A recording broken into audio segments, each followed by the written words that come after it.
nationwide, and they've attacked journalists reporting on their crimes. So the journalists that report on their crimes, don't worry, you're very safe. I hope that's not going to turn you around, but they have been very threatening to people, but we're going to be very threatening to them, far more threatening to them than they ever were with us, and that includes the people that fund them.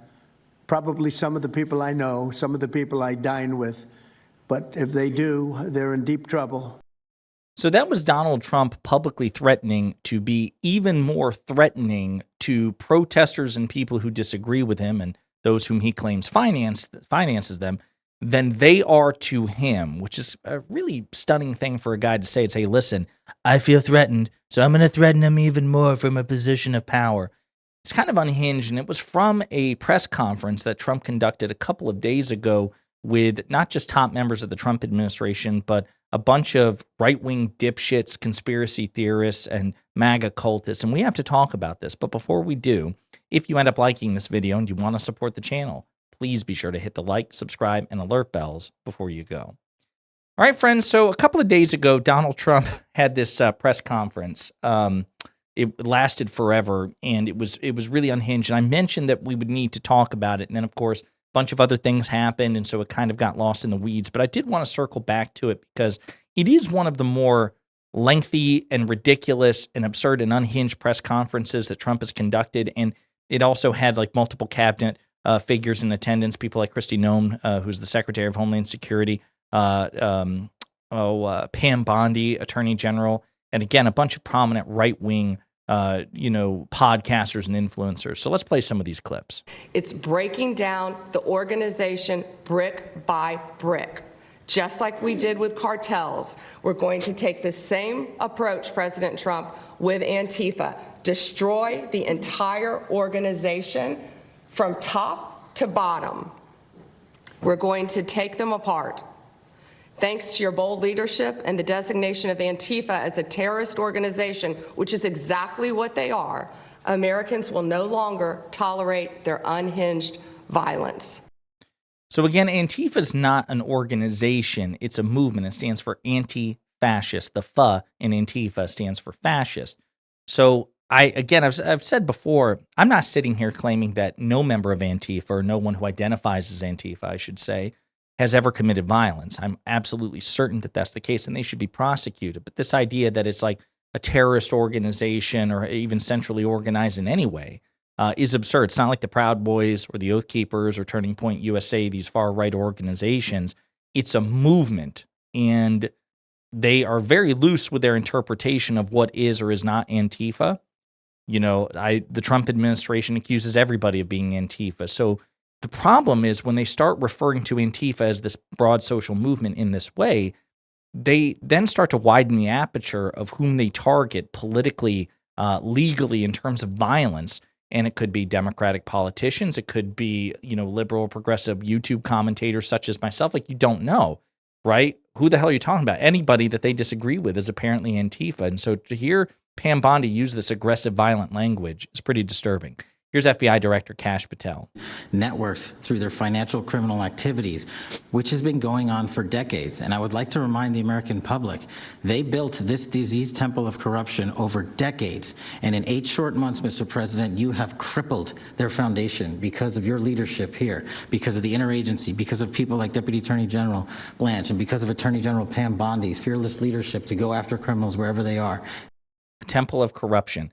He says about and to the most objectively corrupt president in American history by far. It's just, again, that's part of what makes this press conference so terrible. It's not just like the vindictiveness and, again, Trump saying, we're going to threaten them even more than they've threatened us. We're going to threaten them. Again, who's they? And how do you mean you're going to threaten them? Pretty ominous. You have, again, Pam Bondi using violent rhetoric. And then there's this other component, which is the ass-kissing nature of this press conference and how that's the currency of the Trump administration vis-a-vis Trump. They treat him like, Kim Jong-un or Joseph Stalin or Adolf Hitler's advisors would speak to the leader. It's really sick and weird. Amazing thing is you look at Portland and you see fires all over the place. You see fights and, just violence. It's just so crazy. And then you talk to the governor and she acts like everything is totally normal. There's nothing wrong. It's almost like, are you waking up from a dream or something? You see it on your network. You see it all over the place, and it's so bad. It's so crazy. It's like the movies you see for the kids. I guess not only the kids, adults also, where you have these bombed out cities and these bombed out people. It's like worse than that. I don't think they could make a movie as bad. And then the governor will get up and say, I don't know why they're coming here. It's such a wonderful place. And the amazing thing is the people want us to be there. The people, when they get the real people that live there, many of them have left. So none of this is true. Again, I'm sure that there are instances of violence in Portland, but this idea that he says it himself. He says Portland is like those apocalyptic movies where things are, firebombed and hollowed out and that's his claim. So we're holding him to his standard, and there's just no evidence of that. That's why these court cases are getting struck down by Trump-appointed judges, where they're like, you've been making these claims about Portland, and you're not substantiating or corroborating these claims with any actual evidence. He speaks in hyperbole, and this is why so many people are turning against him with respect to his deployment of the National Guard. It's just, he's a child.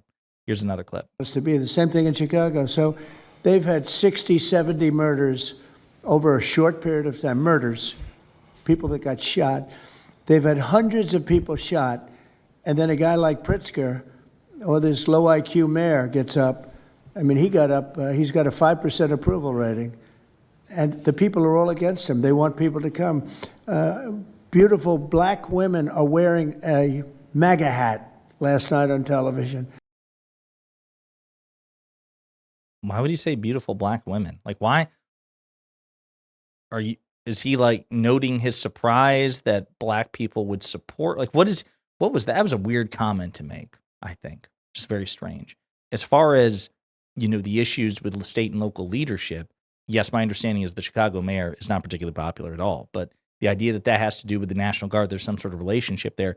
There's just no polling. There's absolutely no polling whatsoever, which indicates that the residents of Chicago or the residents of Illinois or the American people writ large support Donald Trump deploying the National Guard or the military to any American city, including Chicago. Just none. Here's another clip. Pretty incredible. The only question nobody can answer is why. Why are they doing this? They're like insurrectionists. They're terrible people. But you really wonder why. Why are they doing it? What are they gaining other than? Again, it's ironic to hear Donald Trump accuse anybody of being an insurrectionist, given that as the sitting president on January 6, 2021, he fomented the most infamous insurrection in the history of this country, with the possible exception of the attack on Fort Sumter, which triggered the Civil War. I would argue in many instances what Trump did on January 6th was worse because the insurrection was fomented by the sitting president of the United States, who constitutionally has the highest responsibility, the greatest responsibility to prevent insurrections, not trigger them. So it's just stunning, the projection here. It's like a film theater, so much projection. Here's another clip. Cam? Yeah, I've just got something very short. I'm attacked every time I do my job. When I leave my house to go to work, I am violently assaulted. I've had guns pulled on me. I've been bear sprayed. I've been beaten down. I've been almost killed. So my question for all of you is, how would you feel if every time you showed up to work, masked militants tried to kill you? It's interesting because, again, Donald, I think I don't know if it's Nick Sortor or who's speaking there, but a couple of things. Even if we take the claim at face value, obviously that shouldn't happen. If you're a MAGA pundit or commentator, you should still be able to do your shit, with safety. You should be made fun of, but I mean, you should not be attacked or threatened in that way. It's again that interesting that he's talking about masked militants because Donald Trump has basically masked up every ICE agent, and we're seeing all sorts of egregious acts of violence by people who, again, have the highest expectation to not brutalize or attack their charges. They have a high expectation to conduct themselves with, responsibility and comport themselves in a way which not only honors the law, but honors the people they're supposed to protect. They're masking themselves. So the Trump administration is currently defined by violent masked agents, number one. And number two, Donald Trump pardoned a bunch of people who attacked people for doing their jobs on January 6th. And these MAGA pundits celebrate that. So again, it's just, irony that you would invoke. It doesn't justify, what is happening to this person if what he's saying is true. And I have no reason to believe that it is true. But if it is, it doesn't justify it. But again, the hypocrisy there that you would turn to Trump as somebody who would stand against masked violent thugs, which is ICE at the moment, and you would turn to Donald Trump to protect people who are trying to do their jobs from being attacked by other violent people. Again, he gives sweeping pardons to people who do stuff like that, but I digress. Here's another clip. That we're liars, the riots aren't that bad, right? I've never seen any of you guys on the ground. In fact, I've never seen anybody representing the companies you work for on the ground. You guys come to us for interviews that never get published. Stop saying we're lying. We're not. They are lying. They are lying. There is no evidence, again, that Portland or any of these places are burning to the ground. It's just bullshit right-wing conspiracy theories whatsoever. And then, of course, that opens a segue for Trump to attack the media, which he does at this press conference. Take a look. In conjunction, I think they work in conjunction with some of the media. I think ABC is very bad. I think NBC is very bad. And CBS has a new owner. So we have hope for CBS. CBS has a great new owner, my opinion. But I will tell you, ABC is terrible. NBC is terrible. NBC's MSNBC too. You know, they changed it. They moved it over legally so they couldn't be tainted by the words MSNBC, but they are absolutely terrible. So there, Trump is accusing domestic terrorists, because that's what he calls Antifa, of coordinating and colluding with the media. He offers absolutely no evidence to support it. By his own logic, that's going to endanger reporters and journalists, because his cultist Trump supporters might say, you know what? This is a CNN reporter. This is an MSNBC reporter. You all must be, you're not only Antifa, you're part of a violent insurrection against the Trump administration. We simply can't tolerate that. So again, you should probably be careful about what he says, lest he encourage the sort of violence he pretends to stand in opposition to. Here's another clip in which he's ranting about Kamala Harris and her interview on 60 Minutes from before the election. The level of dishonesty that's incredible, where answers are changed. Like just before the election, an answer was changed by Kamala. She gave a horrible, death-defying, election-defying answer, and they took the answer out and they replaced it with another answer that she... Again, that's just not true. The fact of the matter is 60 Minutes did air the full answer in its entirety. The transcript confirms it. They aired one part of the answer during like a preview portion of the 60 Minutes clip. Then in the second airing, they released the second part of it. Fox News has made the same sort of editorial decisions that 60 Minutes did with Trump. Like with Trump regarding the Epstein files, we played the videos back and forth time and time again about how Fox and Friends Weekend, when they asked Trump about whether he would release the 9/11 files, the JFK files, the Martin Luther King files, the Epstein files, in the initial airing, it was yep, and yep on Epstein too. Then when they released the second airing, the fuller airing, you find out that Trump really hedged himself when it came to the Epstein files. He was like, well, maybe those not so much. But in the first airing, they modified the answer, presumably to make Trump's answer on the Epstein files more palatable, right? So by his logic, by Trump's logic, and by MAGA logic, President Biden or Vice President Harris should have taken legal action against Fox News for trying to, interfere in the election. But they didn't, because, of course, that's not what happened. And it just goes to show how asymmetric and hypocritical the MAGA movement really is. One more clip. Is dangerous. These people genuinely believe, based on what comes out of the garbage standing over here, that you guys are deporting U.S. citizens. So that is a MAGA cultist. I think it's Nick Sortor, if I remember. I think it's Nick Sortor, who is actively insulting the media, referring to them as garbage. And I said that was going to be our last clip. We're actually going to do this one because he kind of circles back and he hints at threats against his political opponents. He's going to be more threatening. That's what he said in the original clip. This is him kind of doubling down on that and threatening prosecutions of Democratic politicians with whom he disagrees. And earlier today, you said the mayor of Chicago and the governor of Illinois should be jailed. Have you asked the Justice Department to look at possible charges? No, I've seen the law, and when you have a group of people where the police call off the safety for ICE officials, I've understood that, and I've read it today in numerous journals, that's illegal. What they did is I guess it was ICE, Christie, right? They were under threat, and the police were helping beautifully, and it was fine. And then all of a sudden, a woman was on the line saying, everybody, move back, get out. And they were given an order by the second person in the police department and the governor knew about it, the mayor knew about it. I understand that's a criminal offense.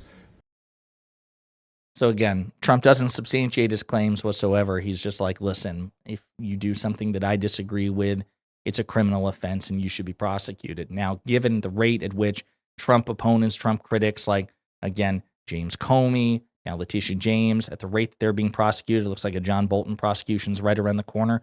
I wouldn't be surprised if that's what the Trump Justice Department ends up doing, prosecuting J.B. Pritzker, governor of Illinois, but we'll see what happens. There you go. I just wanted to circle back to this unhinged press conference. And there were so many clips there. We could have been here for 3 hours, but my brain would have melted perhaps as bad as Trump's by the end of that, and I'd rather spare myself and you all the pain of it.